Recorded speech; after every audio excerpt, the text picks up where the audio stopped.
So our Valentine's box, really excited about this palette and you're gonna have a great time building this one. We have a lot of elements to it and I'm just going to start by talking you through all of the different things that you'll have in your box. So the first thing is this, which you may not know is called a protea, and it's grown in Castroville in California. And actually from the same farm, we've also got this cool olive branch. So really nice, soft sage color tone. And I think what I really love about this box and this arrangement is having a sense of something that's very natural, but also playing in this very blush color palette. So on that note, we also have this, which is fern, which has been dried. And then obviously it's been bleached pink, which is perfect for a Valentine's Day feel. So very excited about that. And then we have tulips. So these tulips are grown in Sun Valley Farm, which is in Northern California. And then we have these roses. They're called Secret Garden Roses. They have a really rich petal count, a beautiful shape, and what I love about them is they have almost a pearlescent color tone, which means that they really transition in color over time. And then this one here, which has like a paper-like texture to it, this one is called Status, and it's grown here in Northern California too, actually just outside Santa Cruz County. It grows in mountainous environments, which means it's incredibly resilient. So you'll find this lasts for a really long period of time. Okay, so there's 3 principles that we're going to follow, and we're going to live through these principles in how we build the box. So the first one is we're going to build the structure and the shape of the arrangement. And really you need to think about building a flower arrangement is a bit like building a house. So we need to create like the physical structure of the house first before we start decorating it. So based on that, you're going to start with your olive branch. Now can you see I've got quite a bushy piece with like lots of arms on it. So actually what I'm going to do with mine to make it a little bit more manageable is I'm actually going to cut it into multiple pieces. So you want to, the idea being, you want to cover the perimeter. Oh, it's quite hard to cut. If it is quite hard to cut, just snap it and pull at the same time. You're trying to cover as much of the perimeter of the vase as possible. And on that note, I know everyone will have a different vase that they're using. This is around 6.5 inches in height and about 4.5 inches in width. Oops. So keep on moving around, covering as much of the perimeter as you can.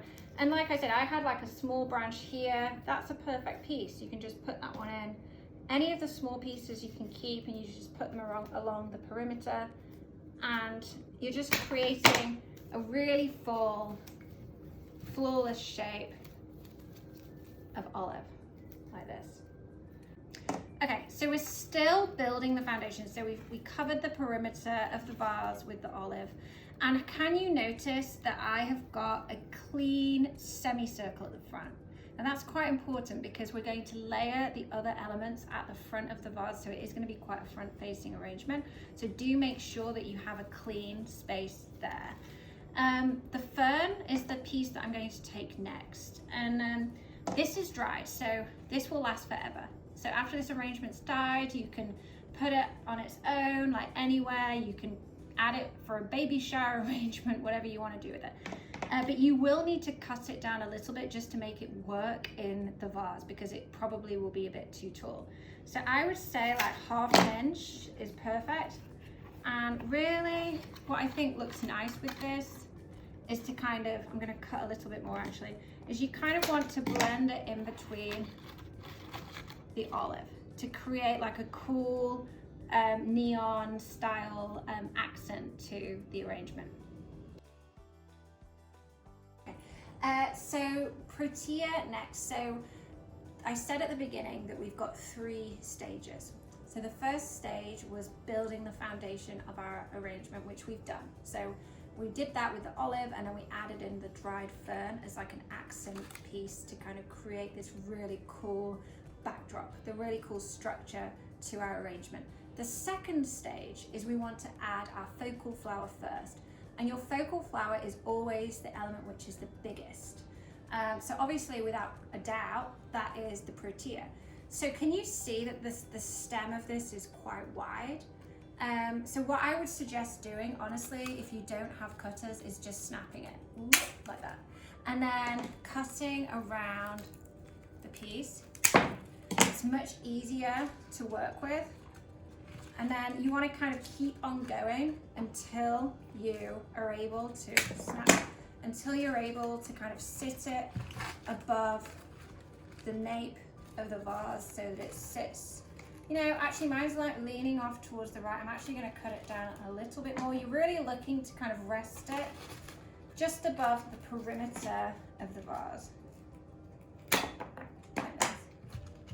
That is perfect. Okay, so step 3 is we're going to add in our secondary flowers. So, just to review, we built the foundation with the olive and then we added in the fern. We then, step 2 is we added in the protea and we sat it about 1.5 inches above the nape of the vase at the front. So now we've got a situation where we've got all of this space in between that is empty. So the role of these flowers, which are our secondary flowers, is we want to use these to bridge this gap. So we have secret garden roses and tulips, and it really doesn't matter which ones you use. I suggest pulling all the leaves off the roses, and then really you're going to add them in behind the protea, like so. Ooh. And then we're going to do the same with the tulips, like this. Actually, if you have any leaves that flop on the tulips like that, just pull them off. And the thing about tulips is that they grow towards the light. So what that basically means is tomorrow, when you come to look at your flowers again, the tulips are going to be taller than they are today. So you actually are going to keep on wanting to cut them down just a little bit. I think that's quite cool because what it means is that the tulips will naturally kind of grow towards finding the light, which means that you create these kind of cool shapes to the arrangement, which looks amazing. So we've added in our secondary flowers. This, in the process of doing that, this rose has got a little bit lost. So I'm just gonna bring it back around again here, because you really want all of your floral elements to kind of be focal, to stand out. Perfect. So we still have the status left. So the role of the status is it's a filler element. So what that means is it's just going to fill in space in our arrangement. So what you want to do with it is you want to cut it down into smaller pieces, and then you just want to add it anywhere you want, anywhere you see a gap. Really, it's pretty a simple one. You just want to use it to fill in space anywhere you see a hole. I actually have a little bit of space behind my protea here, so I'm going to put this. It doesn't need to go into water. I mean, it needs water, but it'll live without much. So if that you do have quite short pieces, and it will still be fine. And then we can have a play around. I'm just going to have a look at mine from the front and see if I'm happy with it. Yeah, so just have a play around. Everywhere in where you want. You can see in the process of doing that, my little tulip has completely fallen out. I'm going to put that one back. And there we go.